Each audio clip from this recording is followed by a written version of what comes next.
What do you think of stories, Sam? Take them or leave them, personally. Do you want to hear a story about... Do you want to hear a story I wrangled out of one of my contacts?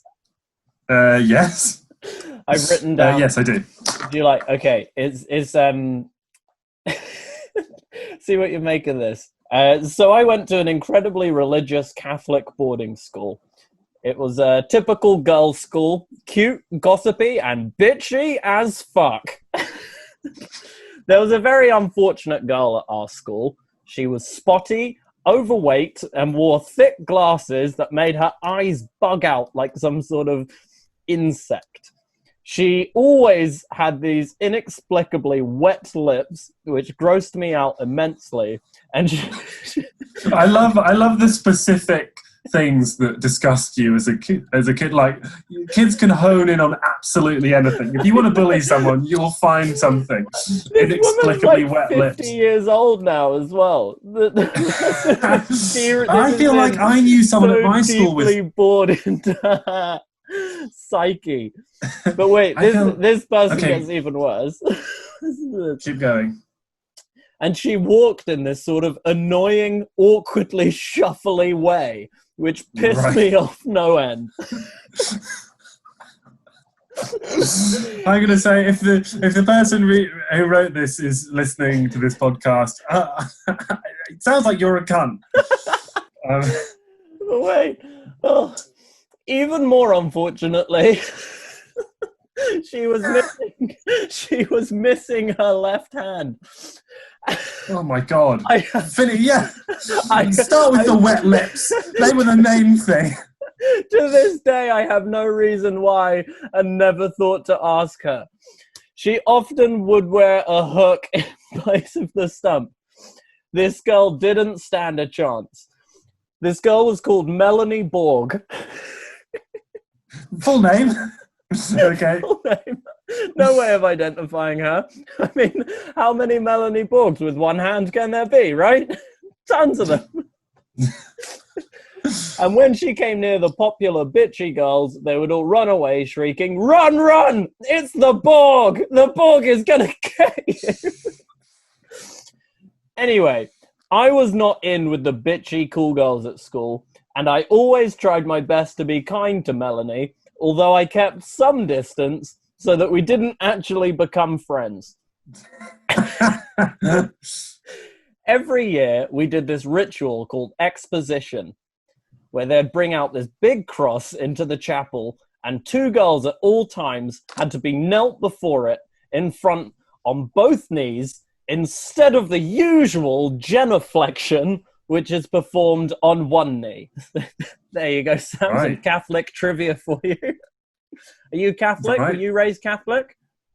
No, I went to a Christian school, but I've never really been religious. I had to go to... I had an assembly in a cathedral twice a week. Oh, fancy. Yeah, it was a lot. Anyway. Okay. So the girls had told Melanie, the bitchy girls had told Melanie, that the exposition ritual had changed, and that instead of kneeling down on both knees and making a sign of the cross over your chest as usual, you had to lie face down, flat on the floor, and yell, "Repent! Repent! Repent!" Obviously, Melanie didn't trust these girls because they're a gaggle of total bumholes. But Melanie was also super unconfident in herself, so couldn't be sure if they were lying or not. Melanie came to me before the exposition began to ask if it was true that the ritual had changed. I will never forget the look of trust that Melanie bestowed upon me that day. I obviously told her that the ritual had changed and that what the bitchy girls had said was indeed true. Melanie happened to be first in the register, so in front of the entire school, she walked up to the altar in the chapel and in total deafening silence lay down flat on her face like a starfish and began shrieking, "Repent! Repent! Repent! The horrified nuns whisked her away. She said that we had told her to do it, but we all lied and said we had no idea what she was talking about. Melanie Borg was made to wash laundry as a punishment for weeks, which was especially cruel because of her missing hand.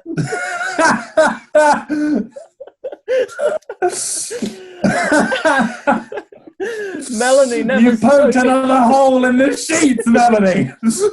Another week for you.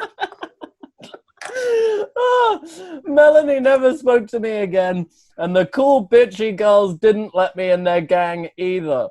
I still don't know why I felt the need to betray Melanie that day. I hope she is living a happy life and that she can find it in her heart one day to forgive me. Oh, Melanie. Sam, what do you think? Who's that by? What's the name of the author? Do we have a name? I'm going to give you a pseudonym. Okay. But let's just call her Kathy Newman. Panel 4's Kathy Newman. Not the Kathy Newman, but a Kathy Newman. I have some sympathy with Kathy because I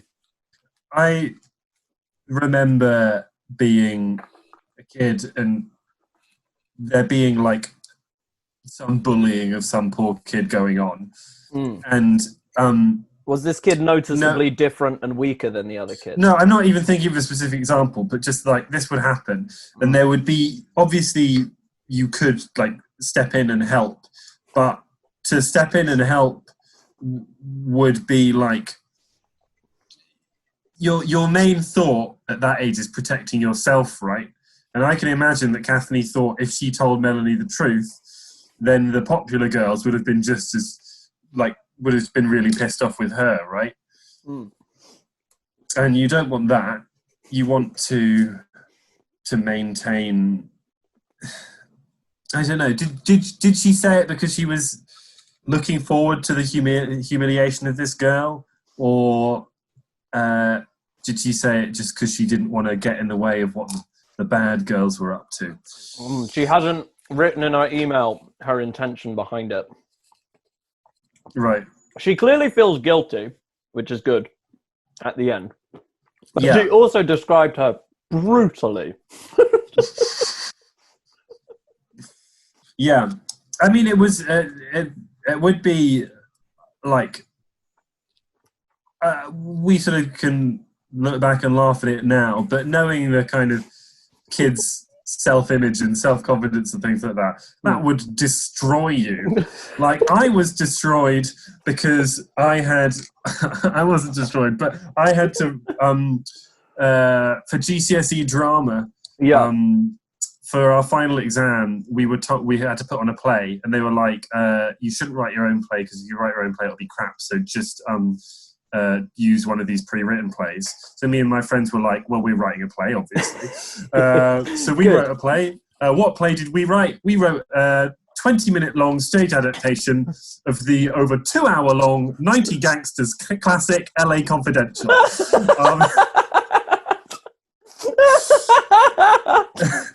In which I played Guy Pearce's character. And we wrote it, and I decided after we wrote it that I didn't have enough lines, so I was going to write myself a monologue to perform about halfway through the play. It was about 5 minutes long, this monologue, maybe a bit less. And I talked about my dad, who was also a policeman, who died in the police force. And I had one line which I had repeated back to me for years and years after this had happened by people in my school. And the line was talking about the death of my father. One shot with a Glock 22 hit the right subclavian artery. Bled to death in 29 seconds, approximately. What? Oh my god, that is so good! And so everyone would come up to me. Approximately, thereabouts. And so for years, people would come up to me and tap their neck where the right subclavian artery is and say, "One shot with a Glock 22." And every time it happened, I would die, the shame of that. So to imagine, not only did she have to deal with the shame of doing this in church, I imagine for the rest of her life, people would run up to her and scream, "Repent, repent, repent," lying on the floor. And, it can fuck you up. But also there was no retribution from the staff. The staff were just like, "Screw you, Melanie, it probably was your idea." Like, you would have thought I feel like as a teacher, if I saw a girl like Melanie Borg, I would have the insight to guess that the gaggle of like cool kids had obviously put her up to this. Yeah. But they didn't give a fuck. They were just like, "Get to washboards, you fucking..." This hook hand girl is just taking the fucking piss. Do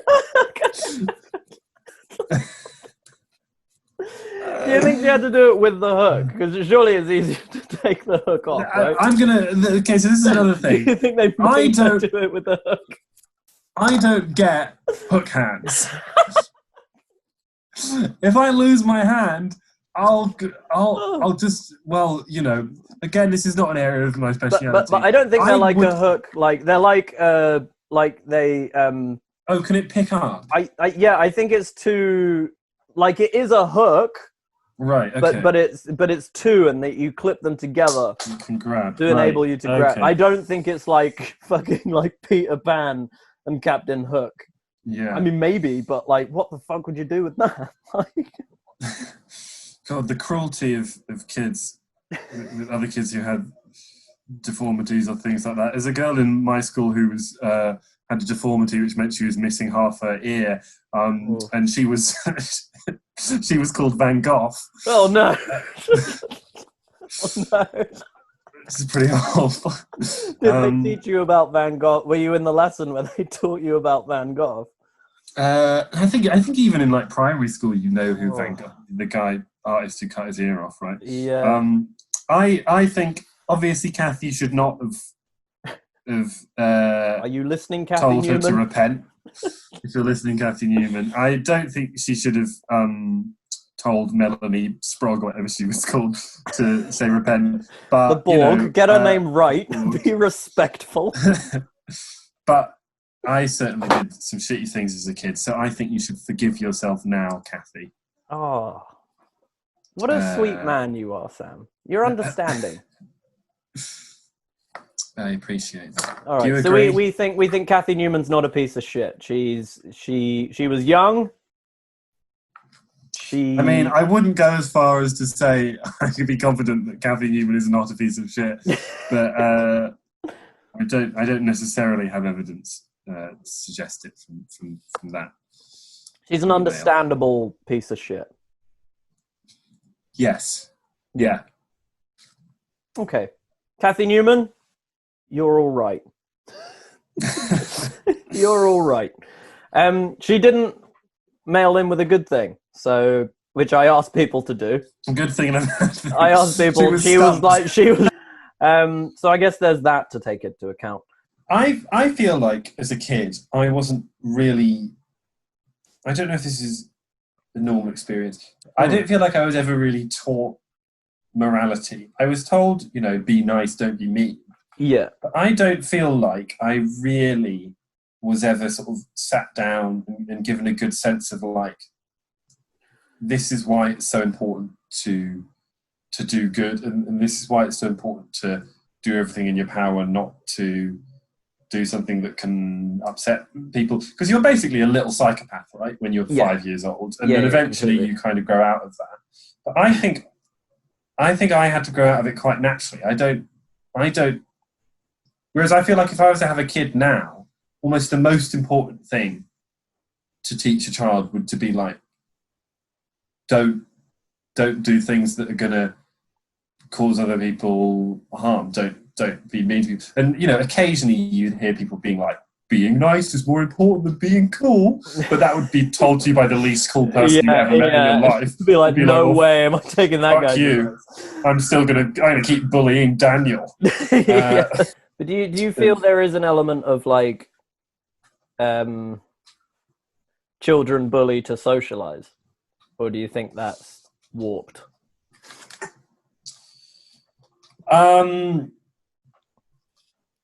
Yeah, there's definitely like, look at me, there's definitely like, look at me, I'm bullying this weaker kid, aren't I strong and interesting and funny? Like, bullying always, I think bullies always thought they were being funny, right? At least in my school, it was never like outright like malicious. Like, we want to cause someone harm and we're getting pleasure from the harm we're causing them. It was, and some of it was funny. What we're doing isn't it funny how this person is reacting, and like bonding with the other kids. So it's like you all bullied someone together. So there was an element of like, it feels like a game rather than cruelty. Yeah, and kids just like it when shit happens because school's boring and nothing happens. And so that's why everyone gets around in a circle and chants fight when a fight's happening. If you're someone who can make that happen, then of course you're going to get an upgrade to your social standing. But there was definitely, there's a social hierarchy in schools, or there was when I was in school, and some people on the bottom of the ladder got bullied and some didn't. And the ones that did get bullied were certainly the more outspoken, more reactionary, more not necessarily doing anything wrong, but people who were like nice and quiet, I didn't really see getting bullied. Yeah, they were sort of which isn't to justify the bullying in any sense. No. But, the one thing I would do, I think, I would never bully anyone, but I would, if I found that people were getting wound up by things I didn't feel like they should get wound up by, I would always wind them up, because I'd be like, all you have to do is not react to this because what I'm doing is not that bad. But some people would interpret that as bullying, right? Yeah. So the example I was going to give is a guy who wasn't a guy I bullied. He's actually like a good friend of mine. I went round his house twice. Yeah. And both times his mum cooked roast lamb for dinner. Yeah. And I went to, his name was Alex, and I went to school the next day and said, you know, Alex and his family has roast lamb for dinner every night. And he was like, what are you saying? And I was like, just saying that you and your family have roast lamb for dinner every night. And he was like, we do not! And I was like, well, this is the thing now. I spent the entire week at school going around being like, Alex and his family have roast lamb, whole roast lamb dinner every night for dinner. And he'd come running the room being like, don't listen to him! Ah! And all these kids just being like, we have no interest whatsoever. Like, they would just be like, okay, shrug off this very clear lie. He'd storm in, face red, ripping his hair.